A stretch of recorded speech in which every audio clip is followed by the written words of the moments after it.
Ringgit and Cents on BFM 89.9, the business station. BFM 89.9. Good morning, I'm Roshan and you're listening to Ringgit and Cents, the show that's all about personal finance. On the back of World Children's Day yesterday, today we're going to talk about kids and money. How do you teach them about money? How do you educate them about the value of money and things like compounding interest? And to help me explore this, I have with me Steve Lim, Chief Learning Officer at Affin Hwang Asset Management. Welcome to the show, Steve. Yep, thanks for having me, Roshan. So, Steve, let's just begin with how does a parent talk to their kid about money? Where do you start? Okay, I think essentially what we're trying to achieve here is to teach our kids financial maturity, financial discipline. Basically about six, seven areas. I'll go through one by one. I would say empower them from the very, very young age. Kids picked up habits. Good financial habits has to be taught very, very early in their life. Okay, preferably the moment they go to a primary one. A lot of parents are very critical. They're very they've got their own mind in regards to giving their kids allowance. Okay, they probably think I don't need to give them an allowance.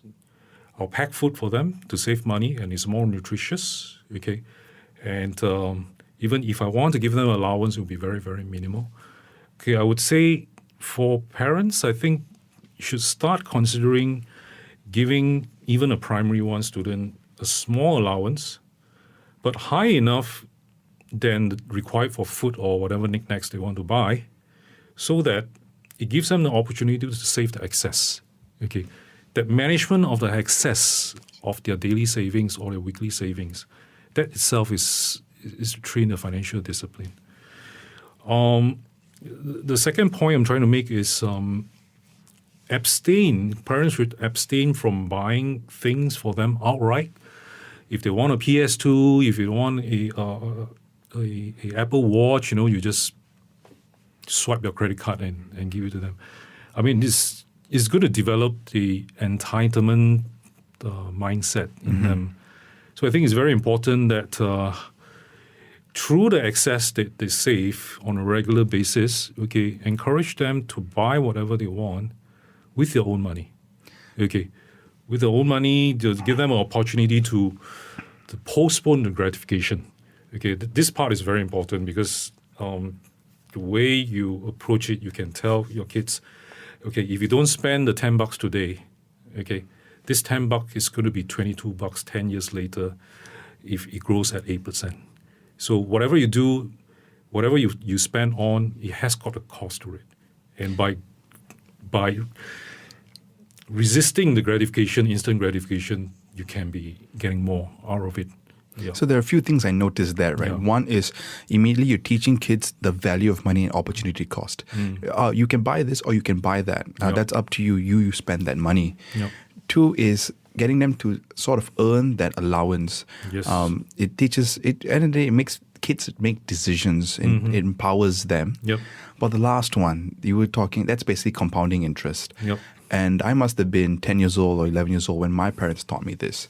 And it was a magical experience in the sense that it was the first time I realized the value of saving and investing. Yep. And it really changes your mindset about money going forward. Yep. The compounding interest is also known as the eighth wonder of the world. Okay, we have got 7 wonders. Compounding interest is the 8th wonder. That is something that I'm going to talk a bit later. Let me just cover a few more points before I jump into the compounding interest part. All right, yeah. So you have more points you want to cover. What else should we be looking at? The other thing is if kids want to buy something, instead of buying them outright, should consider lending them money. You act as a bank, you lend them money, charge them an interest, make them realize that money has got a cost to it. That's Interest rate is cost of money. Okay, that's one thing. Also, kids nowadays, especially millennials, being the kids of the Gen X, okay, the millennials, tend to have richer parents. So the parents tend to exploit them a little bit more. So I think it's very important to drum the very basic economic theory, which is the scarcity of resources. Everything is scarce, okay? And your dad only earned this much, and I only have this much to spare for your education, for your sustenance, and everything. There must be a proper financial management of that scarce resources. I think that's very important. And giving them a small allowance on a daily or weekly basis, that itself is already teaching them that allowance is simple budgeting, simple management. Yeah, sort of things. Another point is, can you get them to earn their pocket money? Okay, say you've been giving them like $10 a day for the pocket money, but for the non-routine stuff, you want them to do dishes that they're not assigned to do, get them to earn it. Okay, if you do the dishes today, I'm going to give you extra $5 or $2 or something like that. So that they can link financial rewards with hard work. Mm-hmm. Yeah, and I think on top of that, get them into financial education via games. The fun way. So do how it about, regularly, like Monopoly, playing cash flow quadrants, kind of stuff. Those are all very good games that will give them a feel of what financial management is all about. Basically anything that it incorporates managing resources, essentially. Yeah, managing resources. And the last point, the second last point is actually stock market investment. Okay, when they have saved enough in the piggy bank, either in the form of a piggy bank or a jar or a savings account, a kiddie savings account, consider opening a stock trading account, joint name with them, or it could be under your name, but it's meant for them. I think it's helpful to get them to start looking at companies, drumming this doing business kind of stuff, investing in a profitable business, a proper business from a very, very young age. Get them to look at companies that produce goods and services that they like. Let's say Mattel toys. If you have kids, they like toys manufactured by Mattel. They might want to look at Mattel. Is it a business that I can invest for a long run? Okay, this is probably for kids closer to maybe the low teens. I would say if it's too young, it will be the subject matter probably a little bit more too complicated. The last one is, from all the points that I mentioned, you probably think my kid's going to grow up so materialistic. Every time I want money, I got to pay my dad interest for the loan. Every time I work, I want money, I got to work on it. Well, the last point is I think they should learn, or parents should teach their kids the importance of giving. Okay, not giving toys, not giving clothes that you don't want, but giving your favorite toys, giving your favorite shirts, giving your favorite polo shirts and all that kind of stuff. That will really, teach them the essence, the beauty of giving. I read a book about parenting, and this is a point I picked up from there. This so-called professor, he's a parenting expert. He was worried. He has got like 5-6 kids, and they're worried that when they grow up, they will be fighting over his inheritance. So from very, very young, they really taught them the beauty, the importance of giving. So much so that when they grow up, he's not worried about them fighting over money. They're just very generous, naturally trained to be very generous and very giving people. Yeah. So this is an interesting combination, right? You're teaching kids how to be, to learn the fundamentals, learn the value of money, but also learn the value of giving so that you can merge the two, where you are compassionate, but you are responsible financially. And when we come back, we're going to be talking about compounding interest and how to plan for your kids' financial future. This is Ringgit and Cents, the show that's all about personal finance. Stay tuned. Ringgit and Cents on BFM 89.9. the business station. BFM 89.9, thank you for staying with us here on Ringgit and Cents, the show that's all about personal finance. In the studio today with me is Steve Lim, Chief Learning Officer at Affin Hwang Asset Management. And today, in conjunction with World Children's Day that happened yesterday, we're talking about kids and money. In the first half, we talked about how to teach your kids about money and how to talk to them about money.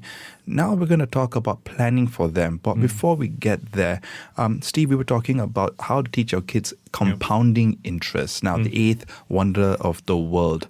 How do we get that lesson across? Okay. I think in the beginning, we probably have to kickstart some sort of saving plans for them.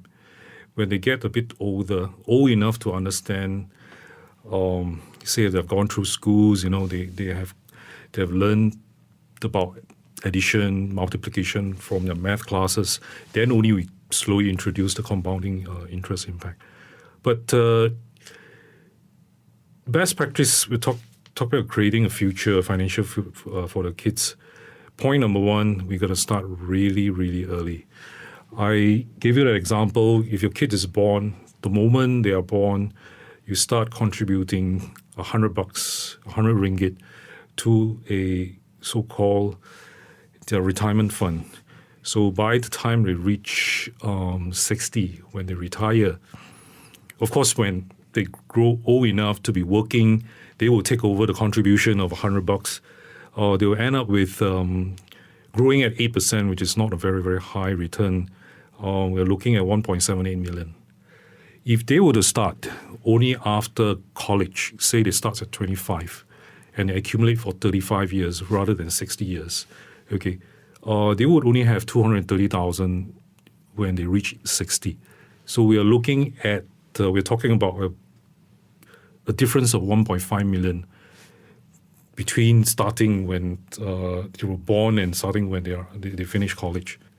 And on top of the retirement fund, should straight away start a education fund for them by using the compounding rate of return on basically regular savings on a monthly basis. After that,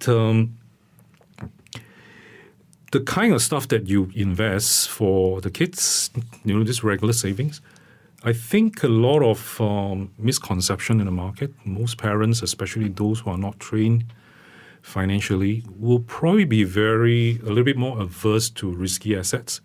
But because we are accumulating the savings for a good 30 to 60 years, very, very small injection on a monthly basis of $100, you can afford to take quite a bit of risk in your investment. You should be looking at equity rather than fixed deposits or bonds, for somebody who has got a 30 years, 40 or 60 years time horizon. And the other thing is, I think we need to ring fence your wealth, okay, with some will or some trust, okay, for their financial future. Because when you're not around and you don't have a will and you don't have a trust, and if they, at a very, very tender age, they get a lot of assets, okay, say they just turned 18 and they inherit like 5 million, they're not going to know what to do with it. So it is good to have some sort of distribution formula preset when you're still around, okay, and then just let the structure takes over the distribution. As we learned a few weeks ago, we had an episode on wills, and it's never too early to get your will and your estate planning in order. Yes, because no matter the amount of assets you have, if you have assets, you got to start looking at the way to plan for it. Yep. So here we've talked about basically the minute your kid is born, start planning, put a bit of money aside, split the retirement and the education because you don't want those two to conflict. But the most important thing that we've learned here is the compounding interest, the difference between starting now and 18 years later. Because that's 1.4 million ringgit in difference. 1.5. So that is compounding interest at work. And as before we end, Steve, let's take a look at the other things that, when it comes to kids, there are things that we forget about, things that we don't, the cost that we don't think about, the unexpected stuff. Could you help illuminate this area for us? I think a lot of us just go through the grind. You You go to school after graduation, you work, you come out to work and you meet somebody interesting, you get married, you have kids, and it's the rat race, right? By having kids, we have actually carved out quite a bit of our time costs. Nobody has probably done a calculation of that. Say I'm an executive, I work in a public listed company, my salary is X amount, and you were to divide it by an hour, it's probably a pretty handsome sum. And every time you sit down and talk to somebody, a kid, okay, you are actually incurring your own time cost. You may or may not realize it.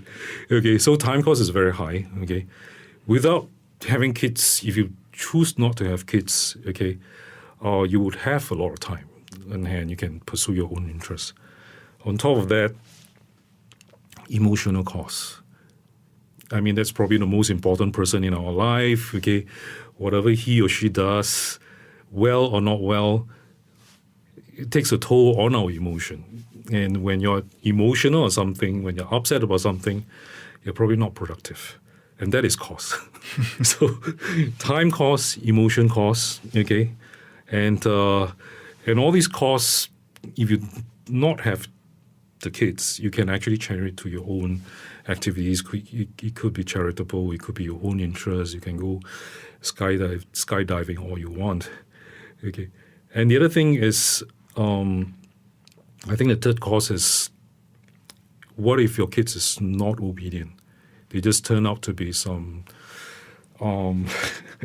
delinquent. Okay, and to me that is probably the most painful cost, when your kids make mistakes. Okay, if you don't have kids, you probably don't have to worry about time costs. You don't have to worry about emotional costs. You don't have to worry about your kids making mistake costs. Okay, so to me, a lot of parents have not really considered this when they have kids. So these are all pretty high costs, but not really that quantifiable. But if you really sit down and calculate, it's actually quite big. All right. Now, I don't want it to sound like this is a message to not have children. That is entirely your decision. And whether you want kids or not, these are things to keep in mind. These are important. You don't want to go into this blind and then worry about it 20 years from now or 10 years or whenever it is that you start worrying about money. Keep your eyes wide open, have a plan, take this into consideration, and really do the numbers into whether this is something that you can sustainably afford, whether you can really give your kid the best and all of that. But before we end, Steve, do you have a number for us? How much does a kid cost today? I think it depends on what kind of education, what kind of life you want to give it to them. I would say from the minimum of 200,000 to 2 million upwards, depending on whether you're going to send them to a private school, which is a trend right now. A lot of the city dwellers are sending their kids to private school, international schools.